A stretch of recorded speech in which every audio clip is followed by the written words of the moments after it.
Questão da prova da SpaceX 2009, uma questão agora de termoquímica, cálculo do ΔH através da lei de Hess. Questão muito interessante, nós sabemos que existem 3 métodos para calcular o ΔH de uma reação. Lei de Hess, que é o que essa questão vai tratar. Calcular também o ΔH usando os calores de formação dos produtos e dos reagentes. E calcular o ΔH usando as energias de ligação. Essa questão é interessante. Vamos para a leitura do enunciado. São dadas as seguintes informações relativas às reações que ocorrem a temperatura de 25 graus Celsius e pressão de 1 atm. Nós temos aí 3 equações termoquímicas com seus respectivos ΔHs. Ele agora faz a pergunta.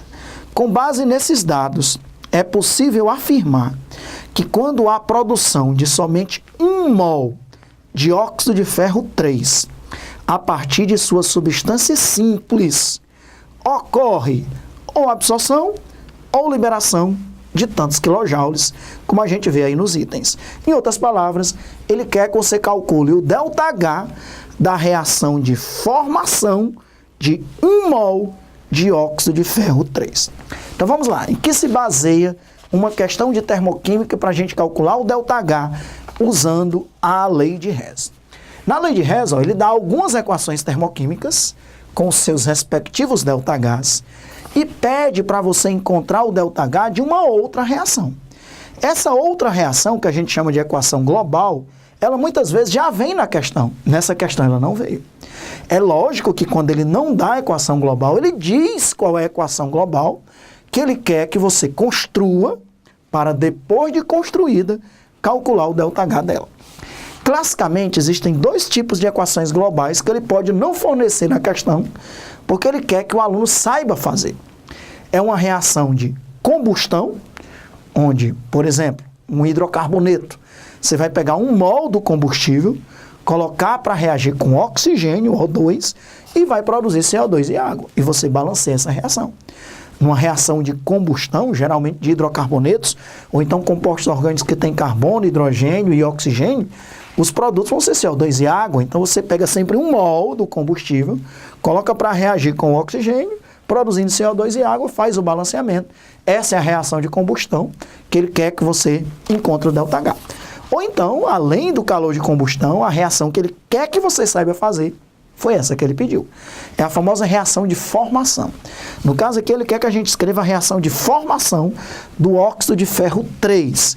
Primeira coisa, se você não sabe fazer a fórmula do óxido de ferro 3, ele diz aí o cátion do ferro, que é o ferro 3, porque o ferro tem inox variável, os cátions do ferro são ferro 2+, e ferro 3+, e nos óxidos, o oxigênio tem carga 2-. Se você fizer a regrinha aqui de inverter as cargas, você vai ter Fe2O3. Fe2O3 é o óxido de ferro 3. Ele quer que a gente faça a reação de formação. Vamos lá. Como é que a gente escreve uma reação de formação de uma substância qualquer? Você obrigatoriamente coloca 1 mol, do mesmo jeito que o calor de combustão é para 1 mol do combustível, calor de formação é para 1 mol da substância que vai ser formada. Você coloca 1 mol de óxido de ferro 3. E para ser uma reação de formação, você vai formar essa substância, daí o nome, a partir de sua substância simples no estado padrão. Para formar o óxido de ferro 3, o que é que você vai colocar aqui nos reagentes? 2 átomos de ferro e eu preciso de 3 átomos de oxigênio. Só que você não vai colocar o ferro e o oxigênio de qualquer maneira. Você tem que colocar essa substância simples no estado padrão. Então, o ferro no estado padrão para o ferro é o estado físico do ferro na temperatura de 25 graus Celsius. O ferro é sólido nas condições ambientes. E qual é o estado padrão do oxigênio? Existem 2 alótropos do oxigênio, o O2 e o O3. Para o oxigênio, o alótropo do estado padrão é o alótropo mais estável, que é o O2. Ah, Alexandre, mas você que precisa de 3 oxigênios, mas sempre tem que usar o O2. Se você botar 3O, está errado. Se colocar O3, está errado. Porque para ser uma reação de formação, essa é a regra. Você vai formar 1 mol da substância que você quer, e nos reagentes só podem ter substâncias simples Se você colocar uma substância composta, já está errado. Só podem ser substâncias simples e elas têm que estar no estado padrão. Por exemplo, se você fosse usar o carbono, tinha que botar carbono grafite e não diamante, porque o alótopo do carbono do estado padrão é o grafite. E aí, vamos balancear agora. Eu tenho que usar então o ferro e o oxigênio, que são as substâncias simples no estado padrão, que vão formar o Fe2O3, mas tem que balancear. São 2 átomos de ferro. Então, eu coloco 2 átomos de ferro. São 3 átomos de oxigênio. Aqui é 2.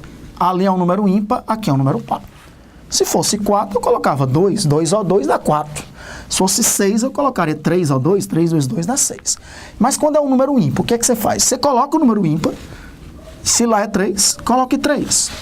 Só que ficou 3 vezes 2, dá 6. Então, coloca uma fração, divida por 2, 3 meios. Porque quanto é 3 meios vezes 2, dá 3. Se eu quiser 7 oxigênios, eu botaria 7 meios. Porque 7 meios vezes 2 dá 7, ok? Então tá aí 3 oxigênios, 2 ferro, formando o Fe2O3.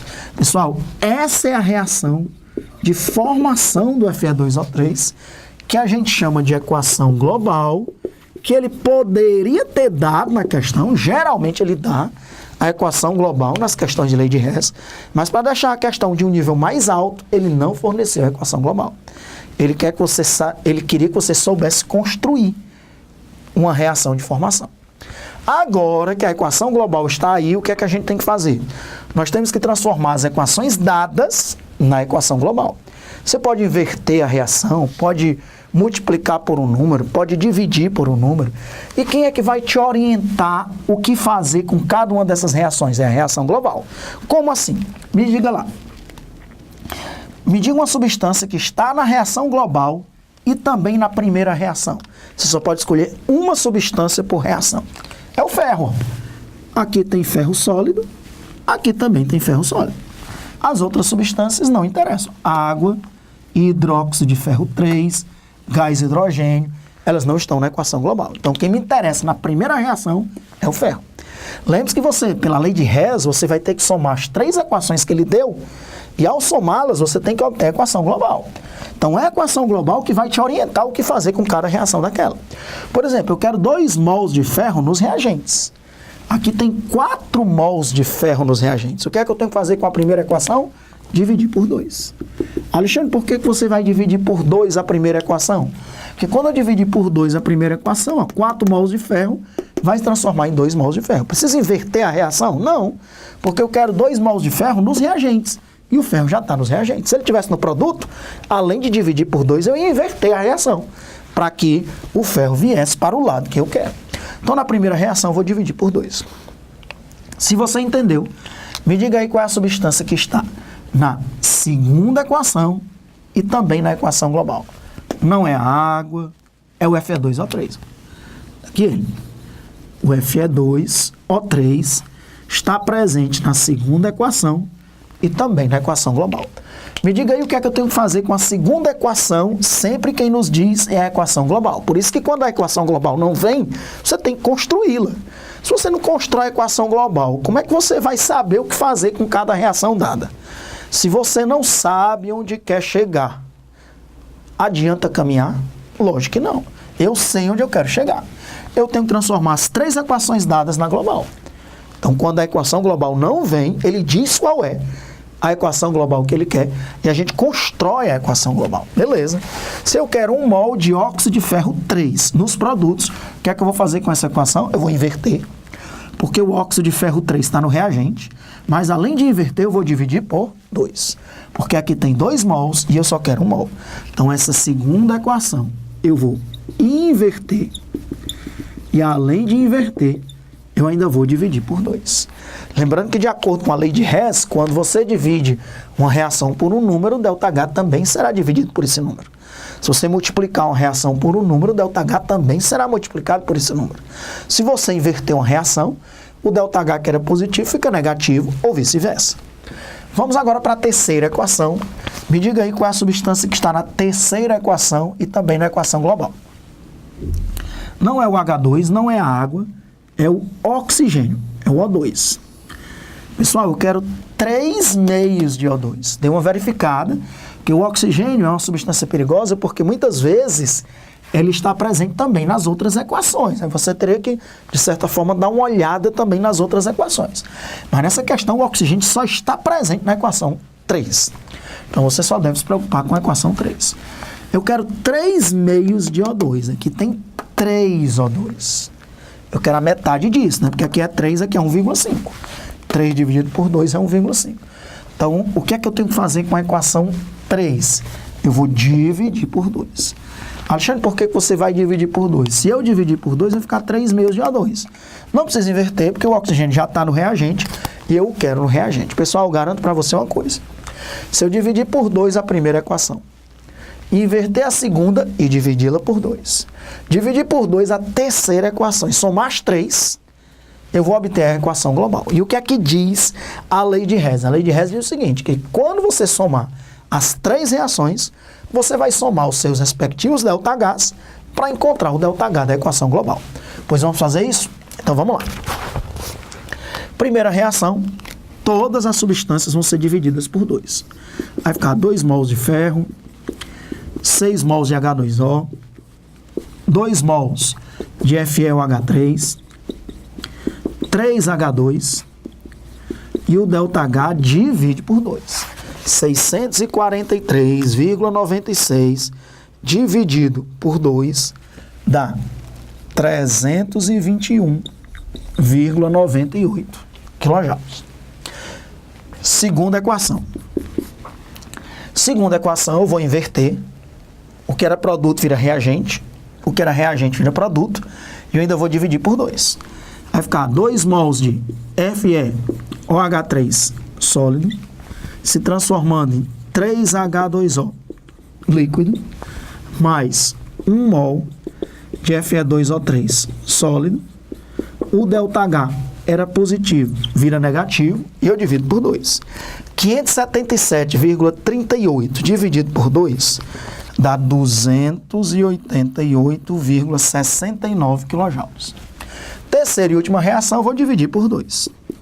Vai ficar 3H2, 3 meios de O2, 3H2O. O ΔH também será dividido por 2. 1.714,98 dividido por 2 dá 857,49 quilojoules. Agora eu vou usar a lei de Hess. A lei de Hess diz que as equações termoquímicas podem ser somadas. E quando você somar as equações termoquímicas, você soma também os seus respectivos ΔHs. Só que na hora de somar, você vai poder cancelar substâncias que se repetem de lados opostos dessas diversas reações. Por exemplo, eu posso cancelar o que aqui, ó? 3 mols de H2 que está nos reagentes com 3 mols de H2 que estão nos produtos. Cancelo. O que mais que dá para cancelar? 2 mols de FeOH3 que está nos reagentes com 2 mols de FeOH3 que está nos produtos. O que mais? Veja bem, ó, nós temos aqui 3H2O nos produtos com 3H2O nos produtos. Quando se repete do mesmo lado, você soma. Então, tem 6H2O nos produtos, ó, e tem 6H2O nos reagentes. Então, eu vou cancelar 6H2O dos reagentes com 6H2O dos produtos. Ok? Tem mais alguma coisa para cancelar? Não. O que sobrou, então, se repete. Sobrou o quê? 2 mols de ferro sólido mais 3 meios de O2, produzindo 1 mol de Fe2O3. Pessoal, para nossa surpresa, a equação que nós obtivemos é ou não é igual à nossa equação global? É. Tá vendo? Então, se você tivesse somado as reações e não tivesse obtido a sua reação global, ou porque você escreveu a equação global errada, ou porque você fez alguma coisa errada. Era para inverter, você manteve. Era para dividir por 2, você multiplicou por 10, né? Aí, lógico que deu errado. Então, aqui é a certeza que a gente acertou. Porque a gente somou as equações e deu exatamente a reação global. E agora, quanto é o ΔH, que é o que ele pediu? A lei de Hess diz, quando você soma as reações, você vai somar os seus respectivos ΔHs. Então, você vai somar mais 321,98, menos 288,69, menos 857,49, dá negativo. Somando tudo aí, ó, vai dar menos 824,2 kJ. Se você quiser, você pode colocar por mol, porque isso aí é para cada mol de Fe2O3 formado. Então, essa reação tem um ΔH negativo. Se ela tem um ΔH negativo, ela é uma reação o quê? Exotérmica. Então, essa reação libera calor. Ela libera calor. Qual é o item aí que tem dizendo que essa reação libera 824,2 kJ? Porque quando a gente usa a palavra libera, você pode omitir o sinal negativo. Esse sinal negativo é para dizer que a reação é exotérmica, que ela libera calor. Então, o item correto tem que dizer, essa reação libera 824,2 kJ. Se eu uso a palavra libera, não precisa mais colocar o sinal negativo. Então, o item correto é o item D de dado. Questão maravilhosa para a gente revisar a lei de Hess, que é um dos 3 métodos que existem para calcular o ΔH, até porque foi uma questão de nível mais alto, já que ele não deu a equação global, queria que a gente construísse a reação de formação do do óxido de ferro 3. Questão resolvida, marcamos a letra D de dado. E não esqueça, as reações globais que ele pode querer que você saiba fazer são as reações de formação e combustão, que são 2 equações clássicas. Beleza? Voltamos já.